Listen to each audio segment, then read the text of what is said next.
wife has been peeking at me from around corners and behind furniture. It's gone from weird to terrifying. We have been together for 6 years and married for 11 months. Our entire history together has been very normal, and never once have I noticed any weird behaviors or red flags.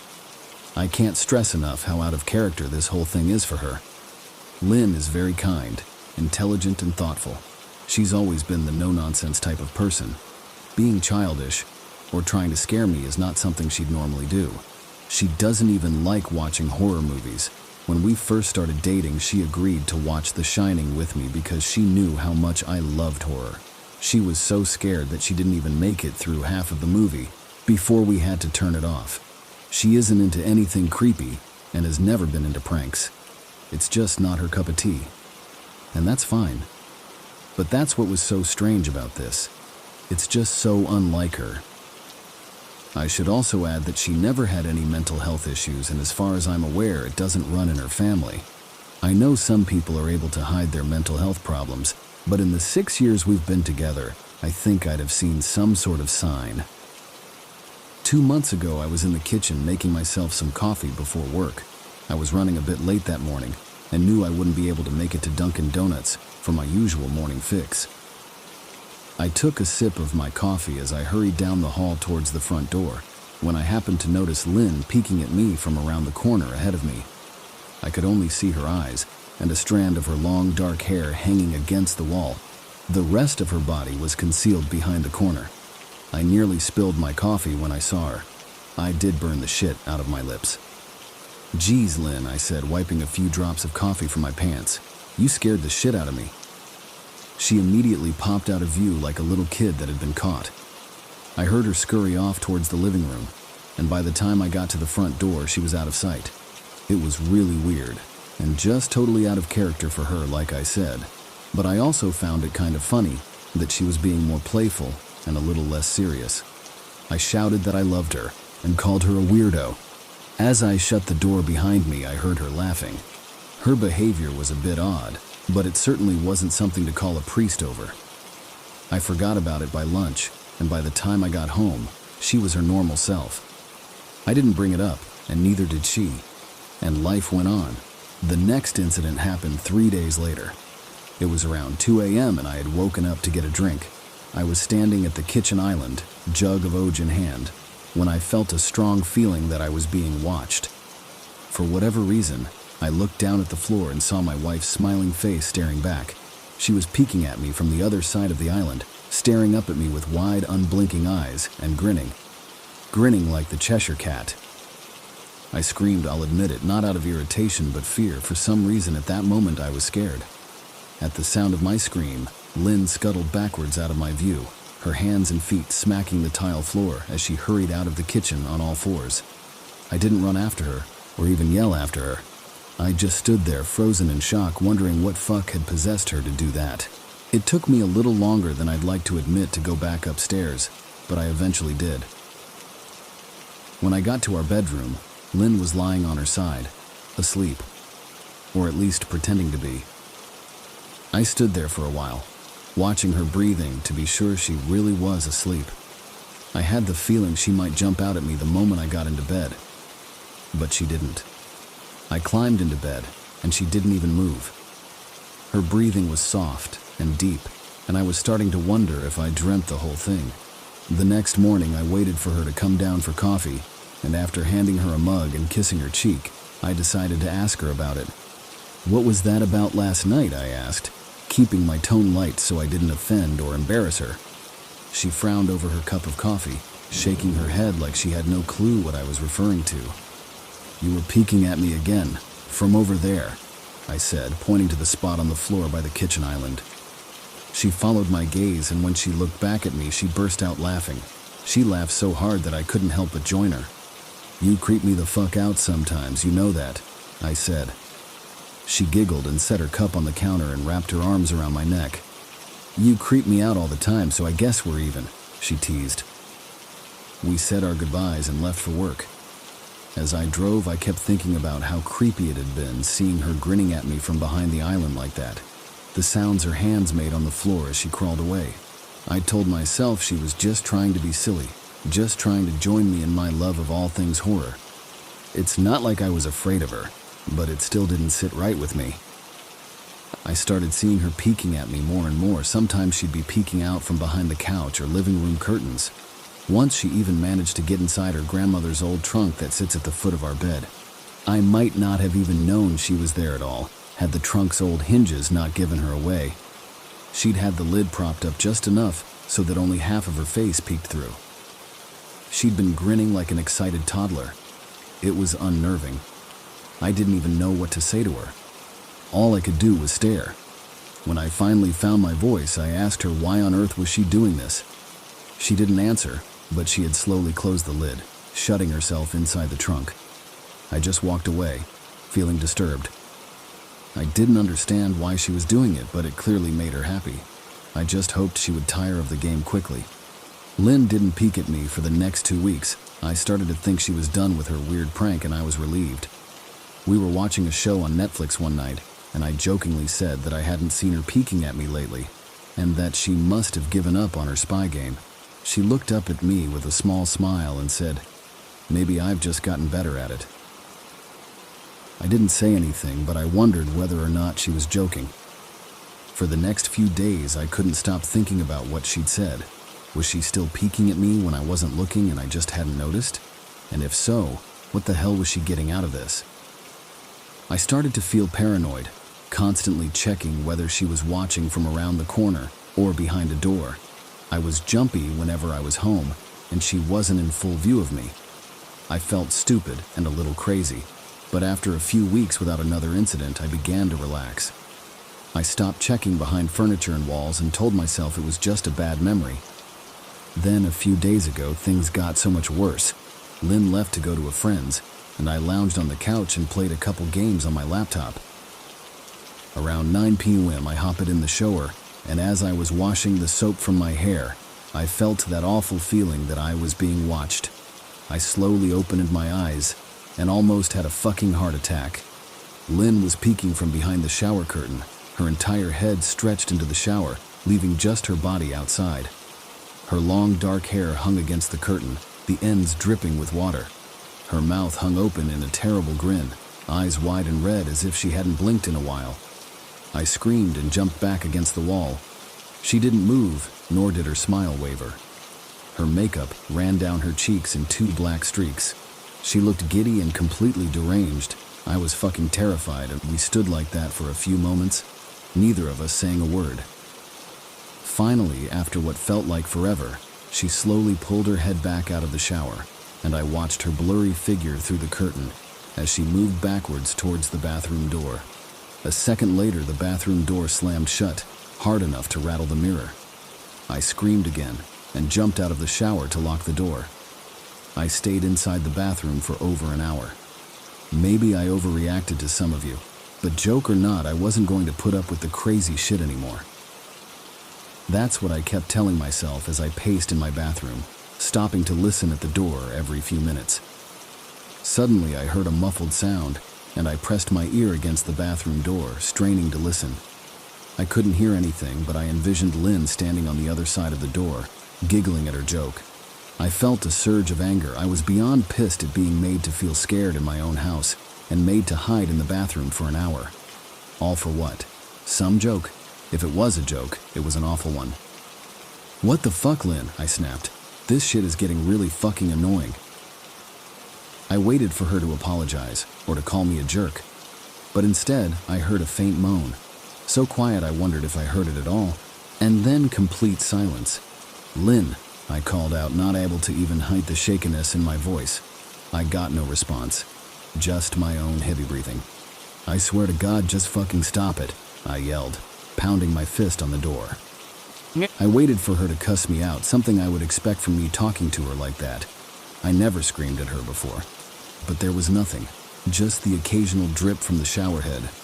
I won't deny that I was scared, too afraid to open the damn door and face my own wife. I waited another 30 minutes or so, which feels like a fucking lifetime when you're scared. Finally, I decided I wasn't going to spend the night hiding in my bathroom, so I got down on my knees and peered under the door. I almost expected to see her face peeking back at me, but thankfully I didn't. I could see straight down the hallway to the top of the stairs, but no Lynn. I didn't know if I should be happy about that or not. I looked for a few minutes, waiting to see her head pop up over the top step, but it never came. I stood up, my hand hovering over the door, and mentally prepared myself to open it. I slowly turned the lock with shaky fingers and was about to yank it open when I heard a sound that still makes me feel nauseous when I think about it. A moan louder than before, but this time I was able to tell just where it was coming from. I turned my head to the closet door as if in slow motion and locked eyes with my wife, who was peeking out at me from the slight gap. Her eyes were still wide as ever, and her mouth was hanging open in the most grotesque gaping smile I'd ever seen. I didn't even scream. I was too scared for even that. Her hands were clasped to her chest, body trembling with sheer delight, as if she could barely contain her excitement. A short, raspy moan bubbled up from her throat, deep and raw, sending a shiver through my entire body.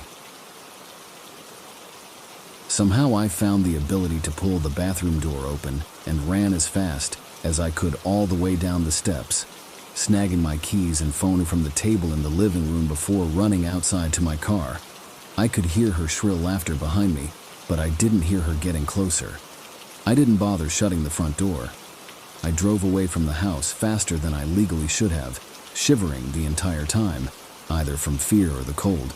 Maybe a little of both. I hadn't grabbed a coat or even a pair of shoes. I was still in my boxers, and my hair was still damp. I drove straight to my brother Chris's house, about 40 minutes away, ignoring any and every call and text I got. I didn't check my phone until I was safely parked in my brother's driveway. Lynn had called 4 times and sent a flurry of texts, all wondering where I'd gone and why I left like that. I threw my phone at the dash in a rage, furious at her nonchalant attitude. My brother and his wife were surprised to see me, especially dressed in just a pair of boxers, but told me to stay as long as I needed. Chris lent me some clothes and asked me what happened. I told him Lynn and I had a fight, but didn't get into the details.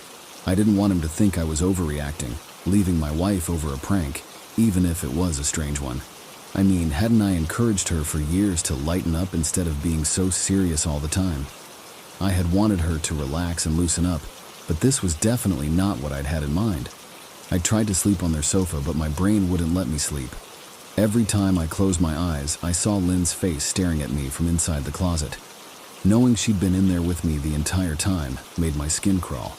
She'd never left the fucking bathroom at all. Instead, she slipped inside the closet and slammed the bathroom door shut to fool me. The mere thought of going back home gave me anxiety. I tossed and turned, unable to sleep. Chris ended up giving me a sleeping pill so I was able to get a little rest. My sleep was filled with terrible dreams, all of Lynn's smiling face. I woke up just as the sun started to rise. My sore body ached from the sofa and I felt drained. I knew I'd have to call Lynn at some point, but I didn't know what to say to her. I wouldn't be going home unless she gave me her word she'd never do any more creepy shit. I just wanted my wife back. Her normal, serious self never looked so good to me. I was contemplating calling her and telling her that, when that familiar feeling came over me. I was being watched. I was staring at the ceiling, my heart in my throat. I didn't want to look away, but the longer I ignored the feeling, the worse it got. My eyes drifted away from the ceiling almost on their own. Her face was pressed up against the window beside the couch, staring down at me with that same gaping smile. Drool dribbled down her lips, leaving 2 long streaks down the glass. I didn't know how long she'd been there, but something told me she'd been there quite a while, possibly all night. I didn't bother screaming, though I was afraid anger trumped any fear I felt at that moment. I jumped up from the couch and pounded my palm against the glass. Is that... Lynn, are you crazy? What the hell is wrong with you? Just go home, I shouted. Now! She didn't move, and her ghastly expression never changed. If anything, her smile only grew, as if she had never been more elated. I could hear Chris and his wife moving around upstairs, as if Lynn could hear them from her place outside. Her head twitched slightly in their direction, and she began to close her mouth slowly. Chris called my name from upstairs, obviously concerned. I turned to see him and his wife Rebecca hurrying down the steps. When I turned back to the window, Lynn was gone. The only sign she'd been there at all was the 2 streaks of drool still dripping down the glass. I tried explaining to Chris and Rebecca about waking up, to see Lynn watching me through their window. They were skeptical. Who wouldn't be? Chris and I went outside to the spot in front of the window, but there were no footprints in the dirt, just a slight indent. Animal probably, Chris guessed, and I didn't argue. He and Rebecca assumed I dreamt the entire episode, but they didn't understand, and I was too tired to explain it to them. I called out of work that day and turned my cell off. I didn't want to face Lynn. Just talking to her was too much for me at that point. I really started to believe something was irreversibly wrong with her, that no matter what promises she made, we'd never be the same again. The thought saddened me to my core. I cried most of the morning.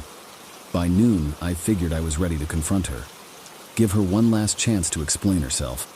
I could at least give her that after 6 years, I told myself. I turned my phone on and saw the dozens of texts she'd sent, all from a seemingly concerned wife. Can we talk? I love you, sir. Please call me. I'm really worried. Can you answer? Just come home. And more of the same. All texts telling me she loved me and she wanted me home. How worried she was. Not a damn one addressing the crazy shit she pulled, like she hadn't been acting like a character from a Stephen King book. Even her texts were different. She normally texted novels just to tell me to pick up a loaf of bread. You'd think she'd have more to say to me after her bizarre shenanigans. I know it probably seems childish to some of you who are miles away from this situation. But if you saw the way Lynn had looked at me, how she scampered away on all fours like some wild animal, grinning at me from inside the closet like a lunatic, then I think you'd find my reaction was warranted. I ended up staying with Chris and Rebecca for another night. I didn't wake up yesterday until afternoon, and thankfully I didn't see Lynn's face watching me through the window. I don't want to pry because it's not my place, but is this fight something that can be mended? Rebecca asked. She'd made us both a sandwich for lunch, and I knew she wanted to breach the subject without seeming to be nosy. I don't know, she's like a different person, I said, choosing my words carefully. I still wasn't ready for her or Chris to know the full extent of the batshit craziness I had been dealing with. People change, Ben, but she's still the same woman you married. Maybe you both just need to talk through your issues. Whatever's going on, I'm sure it can be fixed, she said, ever the peacemaker. I think it's beyond that now. I don't think talking would help. I just don't trust her, I said. The words stung in my heart. I missed and loved my wife, but how could I live with someone like that? Living in constant fear didn't sound too appealing. Lynn loves you. She has to be absolutely crushed, she said. I don't know about that, I said. Well, she certainly seemed like it to me. I've never seen her so upset. Very much unlike the Lynn I know, Rebecca said, shaking her head sadly. It took a full minute for her words to really sink in, and when they did, I felt dread worming its way through my skin. Wait, what do you mean? You saw her? You saw Lynn? I asked, my mouth suddenly dry. Rebecca nodded casually as if that fact wasn't nightmare fuel. Maybe for her it wasn't. She stopped by this morning just after Chris left for work, she said, cleaning the plates from the table. I didn't see her car, though. Maybe she took an Uber or something. Beck, what did she say? Did she come inside? I asked, sweat starting to break out on my forehead. I began looking around, examining corners as though a predator lurked behind them. No, she just asked if you were awake yet, and I said that you weren't. I asked if she wanted me to wake you, but she said no. Just said to let you sleep, she said as she washed the dishes. That's all? She didn't say anything else? I asked. Yeah. No, she looked awful though, like she hadn't slept in days. I think you should call her. I got up from the table and thanked Rebecca for lunch. I felt a little bit better at the knowledge that at least she hadn't come inside. Still, I needed to double check that the doors were locked. I sat for a while trying to figure out what to do next. I didn't want to go home, but I felt that I owed it to Lynn to help her if I could. Hadn't I swore an oath to love and honor her through sickness and in health? Clearly, she was very sick. If she was sick, which I truly believed she was, I had to try and get her the help she needed. But I didn't even know where to start. I didn't want to call the police, and besides, what the hell was I going to tell them? That my wife was peeking at me, that she was being creepy? As bizarre as she'd been, she still hadn't committed any crime. Not yet, anyway. The police would have probably said that I was overreacting. But this wasn't some prank.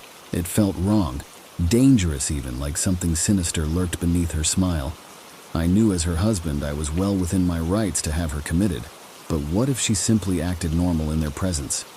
She'd obviously been able to fool Rebecca into thinking she was just a concerned wife. As long as the doctors didn't find her a danger to herself or others, they'd have no choice but to release her after 72 hours. I felt lost and overwhelmed. So I did what any husband in my position would do. I called her mother. I didn't want to, believe me. Her mother, Marianne, and I were never on the best of terms. We'd never fought or anything like that. She just wasn't a very warm person and wasn't really easy to get along with. She hardly ever smiled, and when she did, only her lips would move into a thin-lipped smile, leaving her eyes as blank as before. She gave off this aura that felt like she was permanently on the offensive. I'd only met her twice, and both times were for such short visits. I got the impression she didn't approve of me for her daughter. Lynn always ushered us out quickly, as she didn't want me to feel uncomfortable, which I was grateful for. Being in her mother's company felt almost unbearable, like walking on glass. I was glad when we moved 3 states away so we didn't have to see her often. I was happy to avoid the woman, but I needed her help. I really didn't want to talk to her at all, but I had to talk to someone, and someone who knew Lynn better than I did. So I grit my teeth and did what I had to. "Yes?" she answered, already sounding irritated. "Marianne, it's me, Ben. Do you have a minute to talk?" I asked. I could hear her cluck her tongue in irritation. "I'm in the middle of writing some checks, but if you insist, I suppose I can spare a moment." "What is it that you want to discuss, Benjamin?" she said coolly. "It's about Lynn. She's been acting strangely, and I was wondering if you had any idea whether there was something." I was quickly interrupted. "It's a bit difficult to follow your rambling, Benjamin. What is that you want from me?" she asked. I could almost see her standing there in her thin sweater and slacks, tapping her fingernails impatiently on the table. "I wanted to know if you'd ever noticed any odd behavior, or possibly any mental health issues," I asked. There was a long, uncomfortable pause that I couldn't tell was because she was just thinking, or something else. Finally, after a few seconds, she spoke. "I'm not sure if this is one of your jokes, Benjamin, but if so, I don't find the humor in it. Now, I do have business to attend to, as I've said, so if you don't mind," she said. But I cut her off before she could get rid of me. "Marianne, it's not a joke. I'm sincerely concerned about Lynn's mental health. Her behavior has been very erratic lately. I'm very worried about her, and I figured as her mother you would be as well." I said, my frustration evident in my voice. "If you're truly concerned, then I suggest you get the health professionals involved. I don't know what you expect of me." She snapped. I could tell she was seconds away from hanging up, and for some reason, I was desperate not to let her. I had the feeling that she knew a lot more than she was letting on. "Please, if not for me, do it for Lynn," I tried.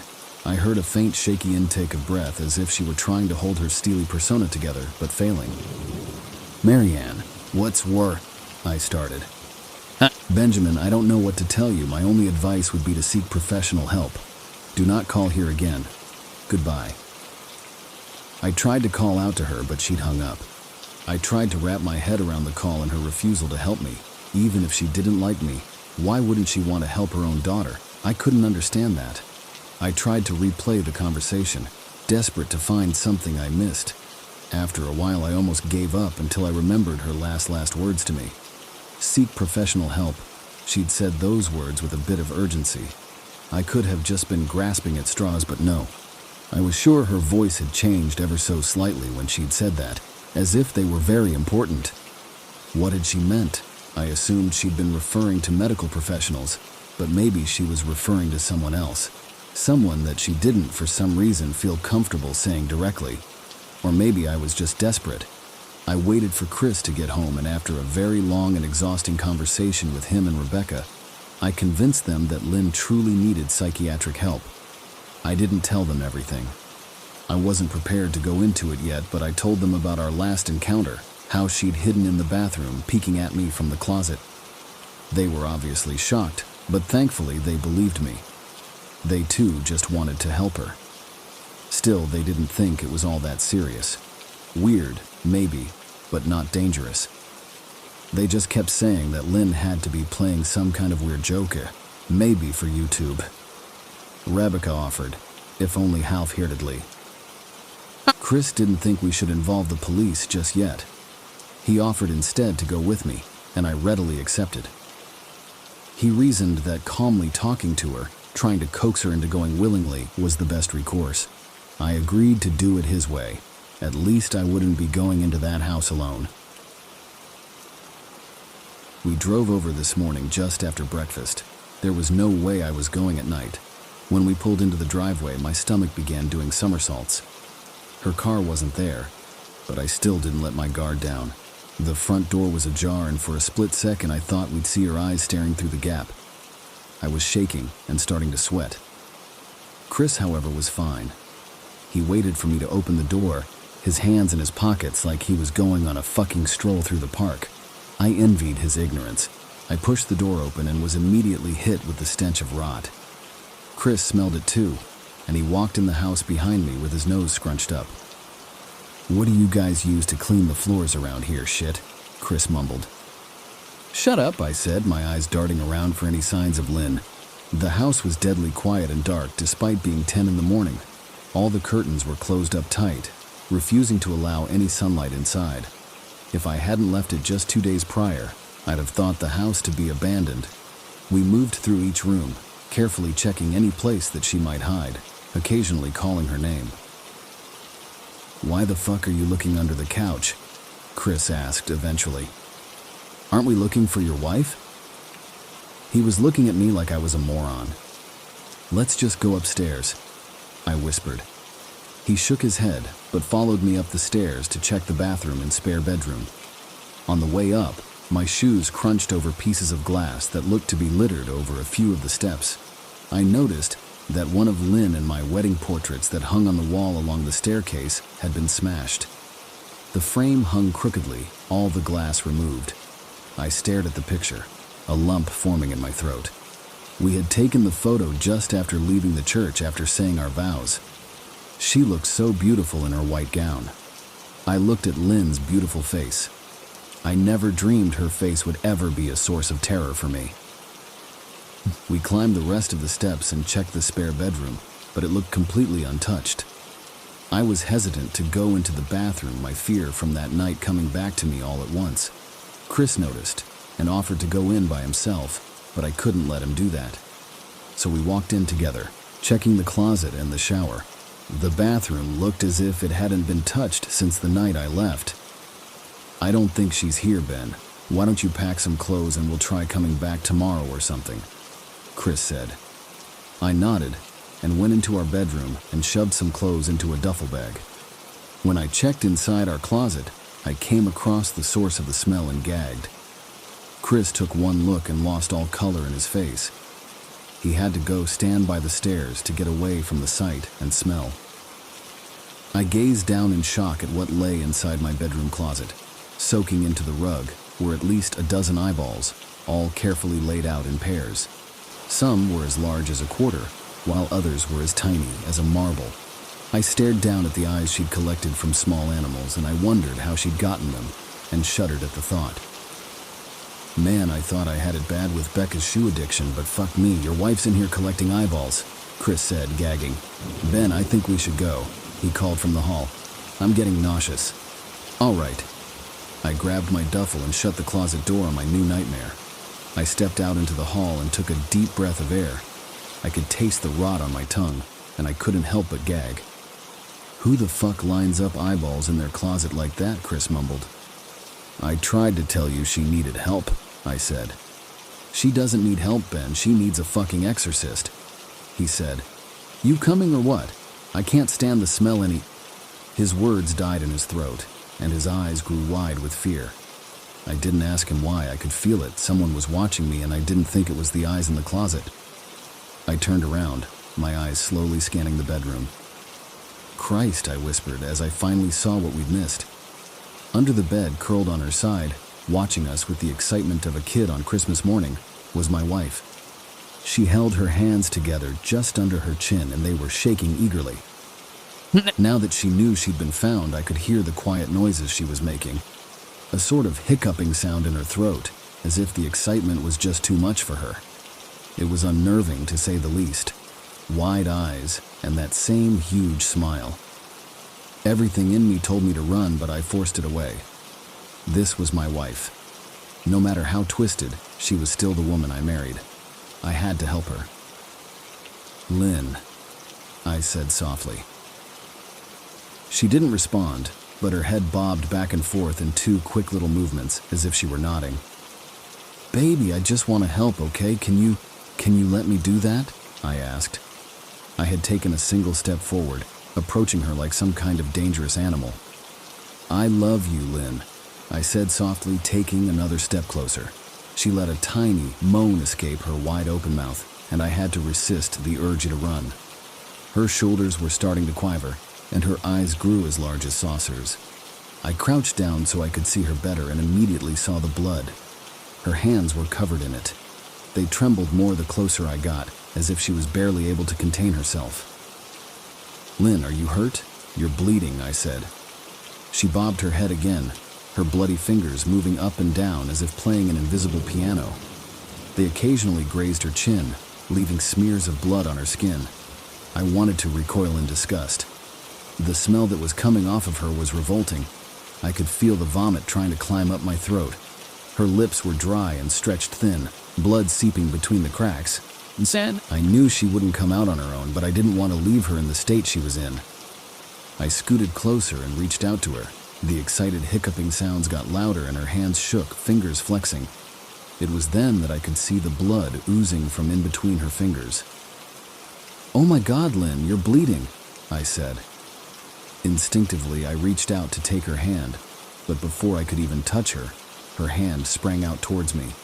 A sharp pain shot through my arm, and I fell back on my ass. My arm burned, and I could see the blood dripping down onto the carpet. I looked back at her in shock and saw her grinning madly, her fingers clutching a large shard of glass. "You all right in there?" Chris asked from behind me, and I turned my head slightly and nodded to him, cradling my arm to my chest. When I turned back to face Lynn, I saw that her focus had shifted. She wasn't looking at me anymore, and she wasn't smiling anymore either. She was staring past me, her eyes glaring at Chris the way a hungry lion might stare at an antelope. Her mouth was still hanging open, but it was twisted into a snarl. I got to my feet and began walking backwards down the hall, afraid to take my eyes off her. "Are you bleeding?" Chris asked. The moment the words left his mouth, Lynn started fast, scooting out from under the bed, the glass shard still in her fist. "Chris, run, go," I yelled. He must have been too afraid to move, because a second later I felt my back bump into him. He was still standing at the top of the stairs, staring at the horror that was my wife. Lynn had crawled completely out from under the bed and stood in the bedroom doorway, her face twisted in rage. Her whole body was visibly tense. Blood ran down her fingers and onto the floor. "Jesus, Lynn," Chris said, "you playing hide and seek?" I reached back and pushed him toward the steps. "Move your ass, Chris," I said, as quietly but firmly as I could. Lynn bobbed her head in fast, sharp motions and began to grin, stretching her mouth open wider and wider so that her chin seemed to touch her chest. I heard Chris mutter a prayer, and then he was running down the stairs. I stood at the top of the steps, stuck between the love for a woman who clearly needed serious help and self-preservation. "I only want to help," I said, choking back tears. Her eyes focused on me once again as she slowly lifted the glass, holding it out in front of her. And then she started sprinting towards me, grinning with utter excitement. Thankfully, my body took over and I flew down the stairs, skipping 2 or 3 at a time. I made it to the front door before I felt her leap onto my back, wrapping her arms around my neck, her open mouth next to my ear so that I could hear those terrible hiccuping sounds up close. I shook her off me, knocking her to the floor. I felt a searing pain in my back as she went, but I tore open the front door and bolted to my car. And Chris was standing in the front yard talking on the phone with the police. I didn't say a word. I just ran to my car and jumped in. Chris took the hint and followed me, still on the line with 911. I watched the rearview mirror, sure I'd see her there running after us, but I never did. I went straight to the ER and got 11 stitches in my arm and 3 on my back. The police asked a lot of questions and went back to the house to do a search, but of course, Lynn wasn't there. They advised me to stay with a friend or relative for a while and to file a restraining order as soon as I could, but none of those things would matter. Somehow, I just knew. I dropped Chris off at home and went to a motel an hour away. I wanted to put as much distance between me and Lynn as I could. This is where I've been for the last 4 hours. I thought maybe the police would find her. Maybe they'd get her the help she desperately needs. But now I don't think so, because 40 minutes ago I got a text from an unknown number. Just 3 words. I found you, and a picture attached. The picture was dark and grainy, but I instantly knew what it was. There was no mistaking my wife's eye. I started typing this out immediately after. I don't know what to do. I'm alone and scared, and I can't help but feel that I'm being watched.